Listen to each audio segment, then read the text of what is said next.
Il est 13h partout en Côte d'Ivoire. Vous êtes sur RTI 1, bienvenue. Voici nos titres. C'est au palais de la présidence de la République que nous commencerons ce journal avec le président Alassane Ouattara qui a reçu hier un émissaire du président guinéen Alpha Condé. Selon l'émissaire, la Guinée veut accentuer sa coopération avec la Côte d'Ivoire. Le NDI vient de réaliser une étude sur les violences faites aux femmes dans le milieu politique, une étude qui a été menée auprès de 6 partis politiques représentés à l'Assemblée nationale et qui a permis la réalisation d'un film et d'un guide. L'opposition togolaise a appelé dimanche soir à 3 nouvelles journées de manifestation contre le pouvoir du président Faure Gnassingbé. Tous sont appelés à rejoindre la contestation nationale du peuple les jeudis, vendredis et samedis dans tout le Togo. Voilà les titres à suivre dans cette demi-heure d'information. Hier lundi, le président Alassane Ouattara a reçu un émissaire du président guinéen Alpha Condé. Kassori Fofana est venu signifier au chef de l'État la volonté de la Guinée d'accentuer sa coopération avec la Côte d'Ivoire. Selon Kassori Fofana, son pays souhaite notamment bénéficier de l'expertise technique du BNET, le Bureau national d'études techniques et de développement. Ces propos sont recueillis par Mahama Traoré et Jérôme Kofi Aboula. Miser sur la coopération sud-sud pour conduire l'Afrique au développement socio-économique, telle est l'ambition du président guinéen Alpha Condé, président en exercice de l'Union africaine. Comme pour donner l'exemple, le chef de l'État guinéen a dépêché ce lundi Kassori Fofana, son conseiller chargé des investissements privés auprès de son homologue ivoirien, le président Alassane Ouattara. Il s'agit de solliciter l'appui technique d'une fierté ivoirienne, à savoir le BNET, Bureau national d'études techniques et de développement. Vous avez un organisme qui a fait ses preuves en termes d'ingénierie, en termes de maîtrise d'œuvre des projets publics, c'est le BNET. Le président Alpha Condé a engagé le pays, la Guinée, dans un programme ambitieux de développement économique dont la réussite dépend de nos capacités internes de maîtrise. Et le président Alpha Condé demande à son frère et ami d'ouvrir la collaboration entre le BNET et son correspondant en Guinée, la CGP, pour nous permettre d'aller vite en termes de croissance. Vous savez, la Côte d'Ivoire, c'est le géant économique de la région ouest africaine, notamment l'Afrique francophone. La Guinée, c'est le géant en termes de potentiel économique. La liaison de nos forces pourrait aider à accélérer la croissance économique de nos deux pays et pourrait rejaillir en termes de paix et de croissance sur le reste de la région et de l'Afrique. Créé en 1978, le Bureau national d'études techniques et de développement est l'organe chargé d'accompagner le gouvernement à travers des travaux d'études, de conception, de conseil et de contrôle dans la mise en œuvre des grands projets de développement.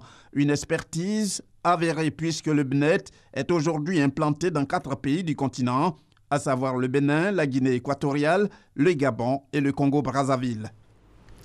Le sommet Union africaine-Union européenne se tiendra les 29 et 30 novembre prochains ici à Abidjan. Les chefs d'État et de gouvernement africains et européens se rassembleront pour leur 5e sommet qui a pour thème principal « Investir dans la jeunesse pour un avenir durable ». Le vice-président Daniel Kablan-Duncan, lui, poursuit la visite des sites retenus pour l'accueil des participants.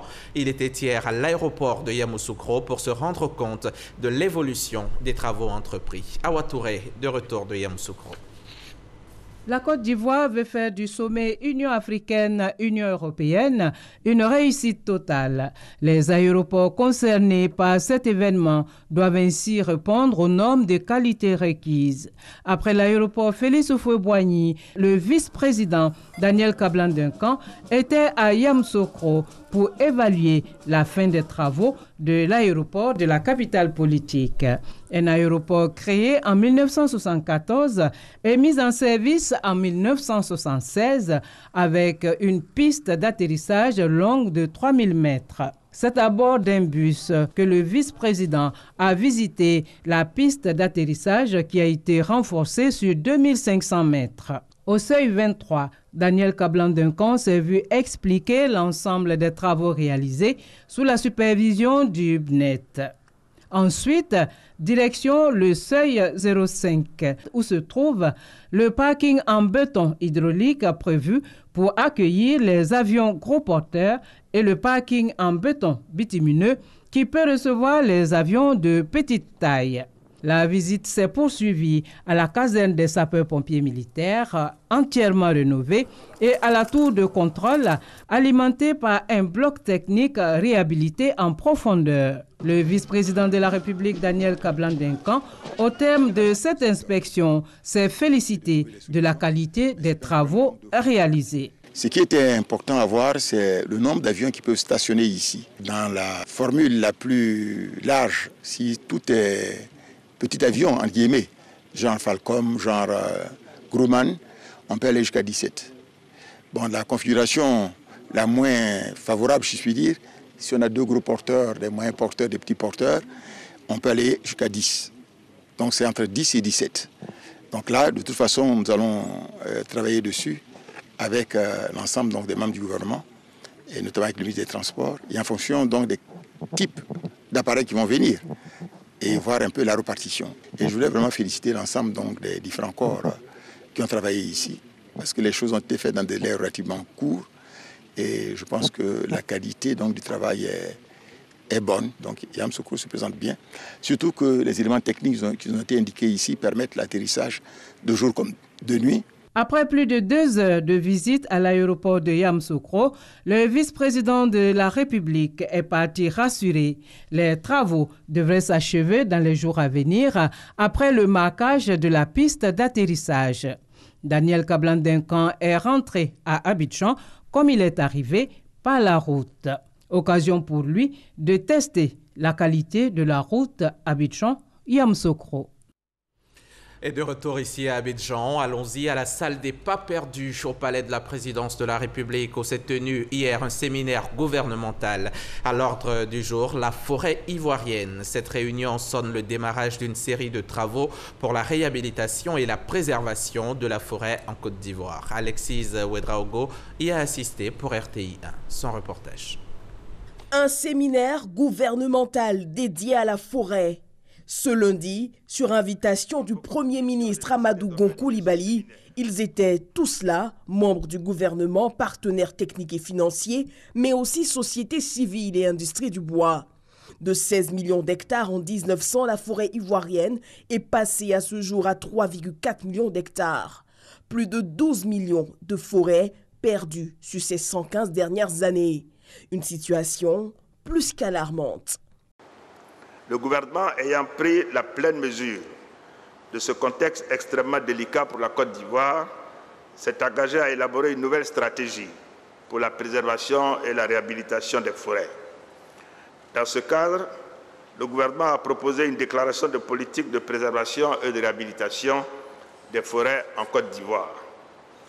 En vue de prendre en compte vos contributions, j'ai décidé d'organiser ce séminaire gouvernemental dans l'optique d'avoir des échanges ouverts avec les acteurs du secteur de la forêt que vous êtes sur les orientations qui favoriseront une gestion durable de nos forêts. Indexer plusieurs fléaux, en premier l'orpaillage illicite pratiqué par des paysans devenus chercheurs d'or, la croissance démographique, la déforestation massive liée à la mise en culture des terres, mais aussi l'inefficacité de la répression sur le terrain. Et si le secteur privé, la société civile et les partenaires au développement sont associés à la réflexion, c'est que les nouvelles mesures en préparation imposent à chacun d'eux des rôles clés. Nous avons entendu leurs recommandations, répondu à leurs préoccupations et à leurs questions. Et au terme donc de ce séminaire, le gouvernement pourra donc discuter de ce qui a été fait comme apport. J'aurai à présenter donc une nouvelle mouture au gouvernement qui donc l'entérinera avant que cela passe en Conseil des ministres pour que le président de la République puisse en fin de compte donc déclarer cette nouvelle politique. Ce séminaire est le point de départ d'une série de travaux pour la préservation et la réhabilitation des forêts. Alors que s'ouvre la COP23 en Allemagne, il vient marquer la volonté du gouvernement à s'engager contre les changements climatiques. Le gouvernement et le secteur privé s'engagent à consolider les acquis de leur partenariat. C'est ce que les deux parties ont en tout cas affiché à l'occasion de la 3e édition de la Journée nationale du partenariat État-secteur privé. Partenariat donc scellé hier par la cérémonie qui s'est tenue hier lundi à l'Hôtel Ivoire Sofitel. Une édition au cours de laquelle l'informel était au cœur des débats avec pour enjeu de construire la transition du secteur informel vers le formel. Le témoignage de Michel Digré. Faciliter la transition du secteur informel vers le secteur formel, ainsi se traduit le défi à relever pour rendre l'économie ivoirienne plus compétitive. C'est tout l'enjeu de cette 3e édition de la Journée nationale du partenariat consacrée au secteur informel.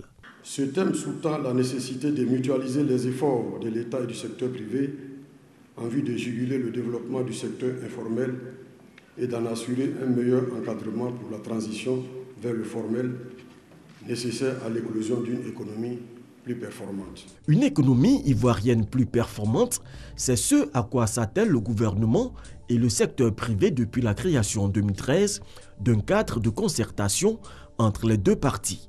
Un partenariat qui fait bouger les lignes de la croissance sous l'impulsion du Premier ministre. L'une de vos premières actions après votre nomination a été de rencontrer en février le secteur privé. Lors de cette rencontre, vous avez réaffirmé l'engagement de l'État à poursuivre les réformes engagées pour l'atteinte des objectifs du PND 2016-2020. Nous avions également souhaité que nos préoccupations soient prises en main avec promptitude et traitées avec la célérité qui convient aux questions économiques. Vous vous y êtes engagé. Le gouvernement ivoirien entend faire encore plus pour la redynamisation du secteur privé. Ce partenariat exemplaire a conduit à des réformes tangibles qui permettent de maintenir un environnement propice aux affaires et à l'amélioration de la compétitivité des entreprises.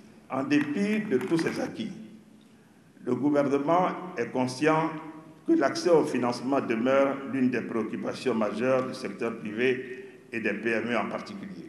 C'est pourquoi le gouvernement a entrepris la réforme en profondeur du secteur financier. D'importantes mesures ont déjà été mises en œuvre, notamment l'instauration des bureaux de crédit, la baisse du taux d'usure de 18% à 15%, l'adoption de la loi sur le crédit bail, adossée à des mesures fiscales incitatives initiées dans les annexes fiscales 2016 et 2017. Je me félicite à cet effet de la hausse significative du crédit à l'économie, passant de 2 308 milliards de francs CFA en 2012 à 4 467 milliards de francs CFA en 2015, soit près d'un doublement donc à 3 ans. Ce forum est également une tribune de distinction des personnalités et institutions qui contribuent à la vitalité du dialogue entre le secteur privé et le gouvernement. Parlons à présent bonne gouvernance. Vous le savez peut-être, l'Union européenne a mis en place en Côte d'Ivoire depuis 2011 un programme d'appui à la bonne gouvernance. Un programme constitué de 3 composantes que sont la réforme des finances publiques, la planification et les statistiques. L'objectif étant de mieux faire apprécier l'impact par le gouvernement et les bénéficiaires directs. Les résultats ont été rendus publics récemment. Lansine Bakayoko, reportage. La première composante qui prend en charge la réforme des finances publiques correspond au projet d'appui à la gestion budgétaire axé sur les résultats PAGAR. Les 2 autres composantes, la planification et les statistiques, sont regroupées dans le projet d'appui au système national de planification et des statistiques PAPS. Les chiffres, aujourd'hui outil indispensable d'aide à la décision, par le passé un problème pour l'administration ivoirienne.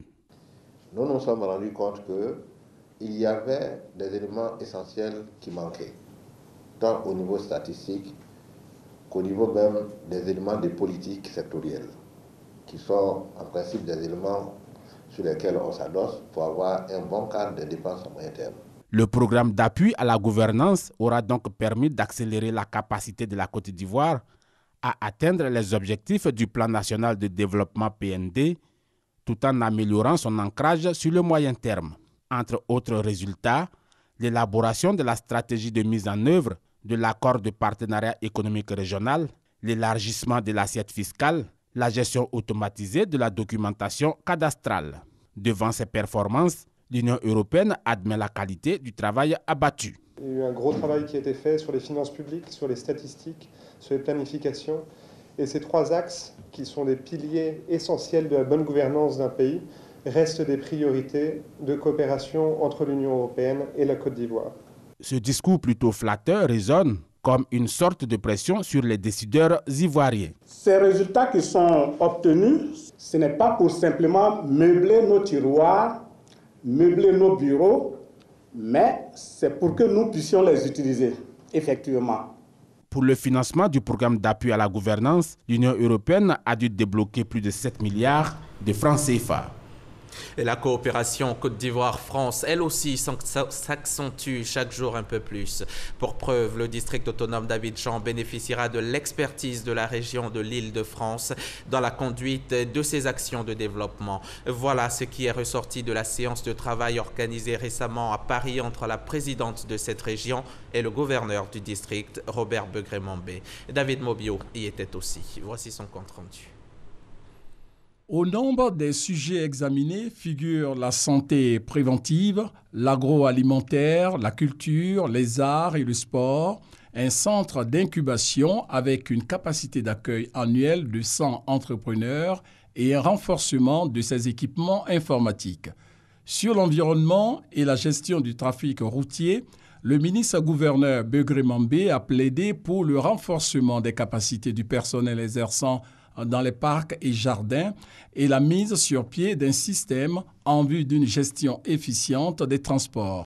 Pour la réalisation de ces projets, les deux collectivités, la région de l'Île-de-France et le district autonome d'Abidjan, ont mis en place un comité mixte. Notre objectif aujourd'hui, c'est de créer un pont et de faire des partenariats gagnant-gagnant dans une logique de co-développement. Nous savons que la Côte d'Ivoire est aujourd'hui en plein boom dans le domaine de l'innovation et des nouvelles entreprises et nous voulons aider cette dynamique entrepreneuriale grâce à l'action du gouverneur. Nous sommes très heureux d'être en collaboration avec l'Île-de-France. La Côte d'Ivoire est un pays qu'elle aime beaucoup et nous espérons que très rapidement nous allons rentrer dans le concret.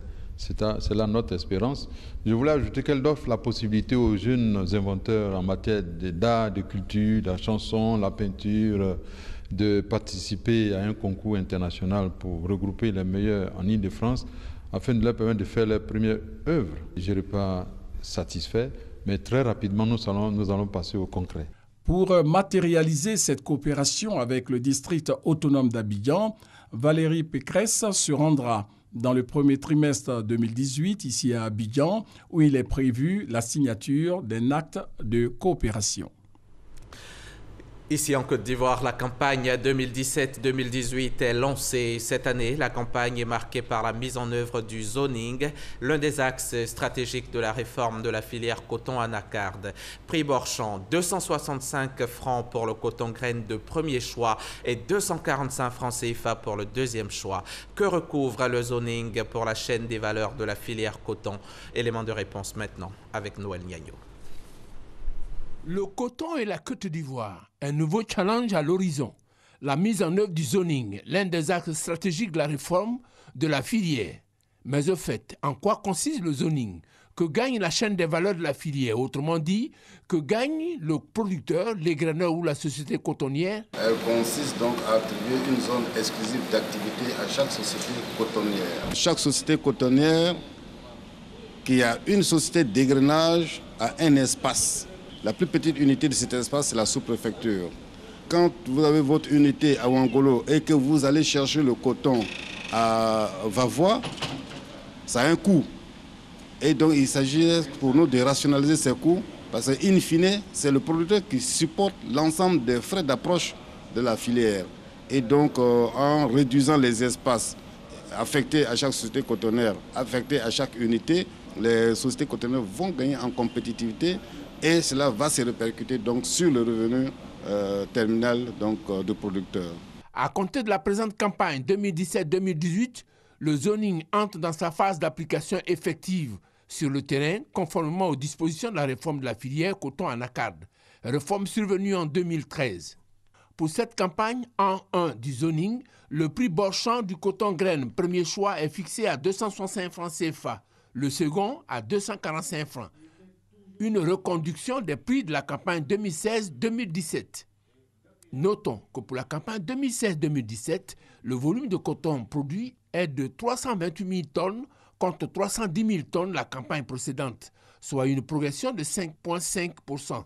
Et le gain des producteurs est passé de 77 milliards à 88 milliards de francs CFA, soit un gain de 11 milliards de francs CFA. Le NDI, The National Democratic Institute, vient de réaliser une étude sur les violences faites aux femmes dans le milieu politique. L'étude a été menée auprès de 6 partis politiques représentés à l'Assemblée nationale. Elle a ensuite permis la réalisation d'un film et d'un guide pour accroître la participation des femmes aux postes électifs et de décision en Côte d'Ivoire. Le guide a été présenté officiellement jeudi dernier en présence de nos reporters Olivier Iriebi et Abou Sanogo. Selon l'étude menée par le NDI, National Democratic Institute et le comité de coordination pour la participation politique des femmes, les femmes constituent 60% des militants à la base alors qu'elles sont moins représentées au poste électif. En vue d'y apporter des solutions, un film documentaire de 8 capsules intitulé « L'oiseau à 2 ailes » et un guide de 42 pages ont été conçus pour aider les femmes à se positionner. Tout le travail que nous avons voulu faire, c'est de mobiliser la société civile, mais aussi les femmes politiques, à définir ensemble un agenda commun. Un guide accueilli avec beaucoup d'intérêt par les représentants des partis politiques. Je pense que ce sont des bons instruments de campagne, de sensibilisation et de plaidoyer auprès des populations. Il faut voir ce combat en termes de développement social. C'est une prise de conscience de l'ensemble de la population. Sans les femmes, les partis politiques n'en seraient pas. Mais il faut faire en sorte que justement elles jouissent des retombées bénéfiques. L'initiative du NDI est saluée par le ministère de la Femme, de la Protection de l'Enfant et de la Solidarité. Cette initiative s'inscrit parfaitement dans le cadre de la vision du ministère. C'est dans ce cadre que le ministère a organisé un atelier de concertation et de plaidoyer avec les parlementaires en vue d'examiner l'avant-projet de loi sur la promotion des droits politiques des femmes au sein des assemblées élues. Les données existantes sur la représentation au poste de décision en Côte d'Ivoire relèvent 11,5% des femmes en 2016, 11,33% au sein des conseils municipaux et 14,97% dans les conseils régionaux en 2012. Venons-en à la promotion du numérique dans l'enseignement supérieur. On parle d'Université virtuelle de Côte d'Ivoire, l'UVCI, qui organise le 16 novembre prochain la cérémonie de lancement de ses activités pédagogiques et des grandes innovations sont prévues pour cette rentrée académique 2017-2018. Christ Diomandé, Serge Coléa. 6 nouvelles spécialités dans la filière informatique et sciences du numérique au programme pour cette rentrée académique 2017-2018 à l'Université virtuelle de Côte d'Ivoire, UVCI. Université publique d'enseignement à distance axée sur le numérique éducatif, offre des formations qualifiantes, diplômantes et professionnelles. Pour le directeur général, l'UVCI est une solution à l'employabilité des apprenants. Une innovation en ce sens que l'université virtuelle apporte une solution à la qualité de la formation. L'université virtuelle est une solution pour faciliter l'accès à l'enseignement supérieur. Cette innovation a besoin d'être connue de la population. L'Université virtuelle de Côte d'Ivoire repose sur un système de tutorat qui améliore l'encadrement des apprenants tout en leur inculquant la culture de l'apprentissage autonome. Ce sont 4500 nouveaux bacheliers affectés pour cette année. Ces futurs étudiants seront dans plusieurs spécialités, à savoir les réseaux et sécurité, informatique, les bases de données, le multimédia et art numérique, le développement d'applications et e-services, la communication digitale et e-commerce et marketing digital. Les diplômes délivrés à l'UVCI sont la licence, le master et le doctorat. Le projet Filets sociaux productifs est opérationnel depuis avril 2017. Les directeurs régionaux de la protection sociale et des membres du comité interministériel protection sociale ont consacré 40 heures à passer au crible le projet afin de lui donner toutes les chances de réussite et réduire ainsi la pauvreté en Côte d'Ivoire. On retrouve Noël Niagno. La pauvreté en Côte d'Ivoire est en baisse, c'est connu. De 51,5%, le taux est passé à 46%, soit une chute de 4 points. Il faut faire plus. Un projet est conçu dans le cadre de la recherche de réponses concrètes à la problématique de la pauvreté. Son nom, projet Filets sociaux productifs. C'est un projet qui fait une immersion dans le milieu rural et qui procède par ciblage des ménages qui sont extrêmement pauvres parmi les pauvres. Et l'approche de ciblage qui est utilisée permet d'administrer un questionnaire, des tests de revenus par approximation et ensuite de faire une classification des ménages des plus pauvres aux moins pauvres dans un village donné. Une fois que ces ménages sont identifiés, il y a une allocation trimestrielle qui est faite de 36 000 francs CFA avec bien entendu une batterie de mesures d'accompagnement. Coût du projet 25 milliards de francs CFA financés par la Banque mondiale et l'État de Côte d'Ivoire. Les premiers résultats sont édifiants. On n'utilise pas cet argent pour le baptême du dernier enfant avec FAST. On n'utilise pas cet argent pour aller au bar ou au bistrot et venir menacer la famille après. On n'utilise pas cet argent pour la deuxième ou la troisième épouse. On utilise cet argent pour mettre les enfants à l'école. On utilise cet argent pour agrandir les champs et les plantations. Maintenant que la mayonnaise est en train de prendre, il faut l'étendre à l'échelle de 30 000 ménages supplémentaires. Mais avant, directeurs régionaux de la protection sociale et membres du comité interministériel de protection sociale sont conviés à l'analyse du bilan et des perspectives pour mieux coordonner les actions à venir. Cela 48 heures durant à Grand Bassam. À eux, le ministre de l'Emploi et de la Protection sociale a fait une invite. Nous sommes allés à l'école pour beaucoup d'entre nous avec l'argent de l'État qui nous a accompagnés. Nous avons eu des diplômes. Nous avons aujourd'hui la chance d'avoir un emploi qui nous permet de nous prendre en charge et de prendre en charge nos familles respectives. C'est bien, mais ce n'est pas tout. Le mieux, c'est encore que ceux qui n'ont pas cette chance, nous leur donnions à espérer par tous les actes que nous allons poser au quotidien pour les accompagner afin qu'eux aussi se relèvent et qu'ils aient leur dignité. C'est cette dignité retrouvée qui facilitera l'inclusion sociale de tous, a conclu Jean-Claude Kouassi, ministre de l'Emploi et de la Protection sociale. Nous sommes le 14 novembre et c'est la journée mondiale du diabète. Cette date a été choisie car c'est l'anniversaire de Frederick Banting qui, avec Charles Bust, a pour premier développé la théorie à l'origine de la découverte de l'insuline en 1922. La journée mondiale du diabète, organisée par la Fédération internationale du diabète et soutenue par l'OMS, est la plus importante campagne mondiale de sensibilisation au diabète. Elle a été lancée en 1991 comme réponse à l'escalade de l'incidence du diabète dans le monde. Et pour être en bonne santé et éviter de nombreuses maladies, il faut régulièrement se laver les mains. D'où la multiplication des campagnes de sensibilisation sur l'importance du lavage des mains, campagne menée par la ministre de la Santé et de l'Hygiène publique. À Toumoudi, Raymond Goudou-Kofi et ses partenaires de l'hygiène publique ont distribué des kits de lavage des mains et donné des informations liées aux maladies des mains sales. Soro Corona et Kader Sogodogo, nos confrères de RTI Boaké. Ce geste simple et souvent jugé banal peut réduire de 50% les 5000 morts enregistrés chaque année chez les enfants de 0 à 5 ans dans le monde. Des décès dus à des maladies liées à la diarrhée et à la pneumonie. Depuis 2008, une journée mondiale est consacrée au lavage des mains avec du savon. Cette journée vise à motiver et à mobiliser les populations à travers le monde pour améliorer leurs habitudes.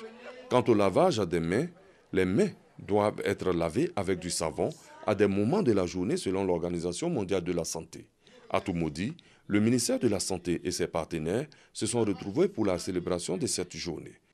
Il faut aussi tous travailler ensemble afin que toute la population ait accès à un dispositif simple de lavage des mains.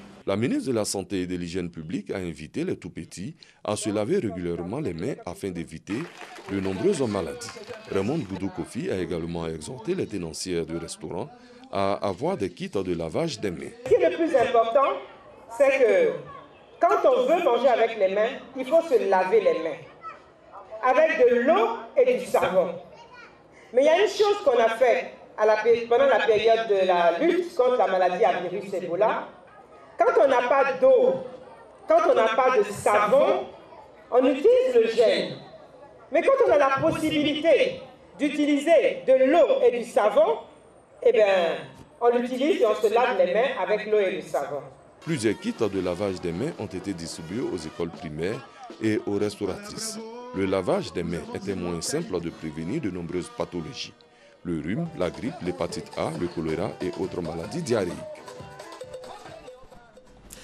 Un mot d'actualité internationale, c'est en bref et en images. L'opposition togolaise a appelé dimanche soir à 3 nouvelles journées de manifestations contre le pouvoir du président Faure Gnassingbé, qui fait face depuis près de 3 mois à une contestation populaire dans tout le pays. Travailleurs, étudiants, lycéens, collégiens, tous sont appelés à rejoindre la contestation nationale du peuple jeudi, vendredi et samedi dans tout le Togo. Voilà, c'est la fin de ce journal. Merci de l'avoir suivi. Bonne journée sur la chaîne qui rassemble.